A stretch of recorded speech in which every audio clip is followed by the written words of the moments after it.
Hello, welcome to our classes. Good morning. हम लोग class 9 lesson 9 बल तथा गति के नियम लेसन के बारे में पढ़ रहे हैं। इसमें हमने पिछली वीडियो में थ्योरी के बारे में पढ़ लिया। आज हम क्या पढ़ेंगे? अभ्यास पढ़ेंगे। क्या पढ़ेंगे? आज हम अभ्यास पढ़ेंगे। तो अभ्यास का पहला प्रश्न क्या है? प्रश्न नंबर 1 कि कोई वस्तु शून्य बाह्य असंतुलित बल अनुभव करती है। क्या किसी भी वस्तु के लिए अशून्य वेग से गति करना संभव है? यदि हाँ, तो वस्तु के वेग के परिमाण एवं दिशा पर लगने वाली शर्तों का उल्लेख करें। यदि नहीं तो कारण स्पष्ट कीजिए। इसका हम उत्तर लिखते हैं। तो हम उत्तर लिखेंगे तो हम कह सकते हैं कि हाँ, संभव है। कैसे संभव है? कि वास्तव में हम जानते हैं कि जो गति की अवस्था में परिवर्तन के लिए बल की आवश्यकता होती है। हमें वाह्य बल या असंतुलित बल की आवश्यकता क्यों होती है? क्योंकि गति का जो अवस्था है उसे बदलने के लिए। क्योंकि हमने पढ़ा है न्यूटन का प्रथम नियम, गति का प्रथम नियम, कि अगर कोई वस्तु गति अवस्था में है तो गति अवस्था में रहेगी जब तक कि उस पर कोई वाह्य बल या असंतुलित बल कार्य ना करे। अगर कोई वस्तु विराम अवस्था में है तो वो विराम अवस्था में ही रहेगी। मतलब इसका कहने का मतलब यह है कि गति की अवस्था को बदलने के लिए हमें बल की आवश्यकता होती है, न कि एक समान गति की अवस्था को बनाए रखने के लिए। अतः इससे हम कह सकते हैं कि कोई वस्तु पहले से अगर गतिमान है तो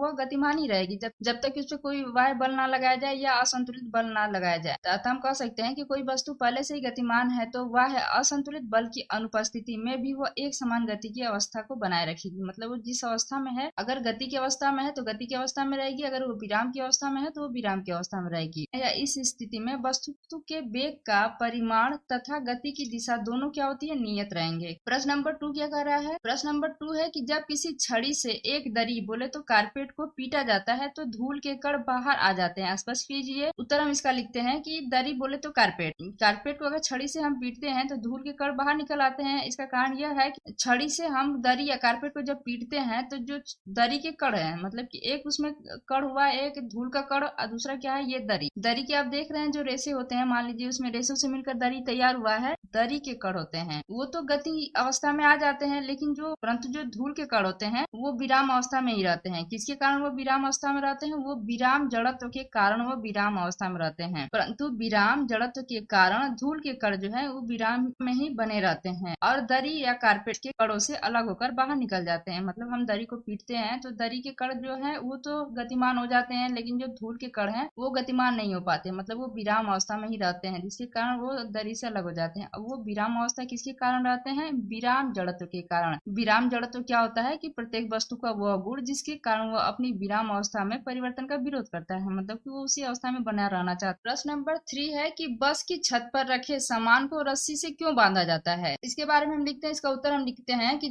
जब चलती हुई गाड़ी में अचानक ब्रेक लगाया जाता है, या कह सकते हैं कि एकाएक उसे मोड़ा जाता है, किसको? बस को, तो वो क्या होता है? गति जड़त्व के कारण जो गाड़ी की छत पर रखा सामान भी उसी वेग से दिशा में गतिमान रहने का प्रयास करता है। ऐसे में यदि सामान को बांधा नहीं जाए तो वो छत से नीचे गिर सकता है, जिससे कि सामान टूट सकते हैं। अतः इसलिए बस की छत पर रखे सामान को बांध कर रखा जाता है। बस की छत पर रखे सामान को रस्सी से क्यों बांधा जाता है? क्योंकि हम जानते हैं कि बस क्या है? वो चल रही है तो उस समय क्या है? वो गति अवस्था में है। तो बस में जो भी चीज है, कोई सामान है, आप है या कोई भी हो, वो भी गति अवस्था में ही रहेगी। लेकिन जब बस जो है अचानक ब्रेक लगाती है या एकाएक कहीं मुड़ता है बस को, तो क्या होती है? जो चीजें हैं, वस्तु है, वो गति अवस्था में ही सोचती है कि हम गति अवस्था में ही रहें। वो गति अवस्था में ही रहना चाहती है, लेकिन बस के एकाएक ब्रेक लगाने की वजह से हम लोग क्या होते हैं? आगे की तरफ झुक जाते हैं। उसी प्रकार जो हमारी बस के ऊपर जो छत पे रखे हुए सामान होते हैं वो भी आगे की तरफ झुक जाते हैं। मतलब आगे की तरफ झुकने का मतलब क्या है? आगे नीचे गिर सकते हैं सामान, इसलिए बस के सामान को बांधा जाता है। तो वो किसके कारण होता है? वो गति जड़त्व के कारण।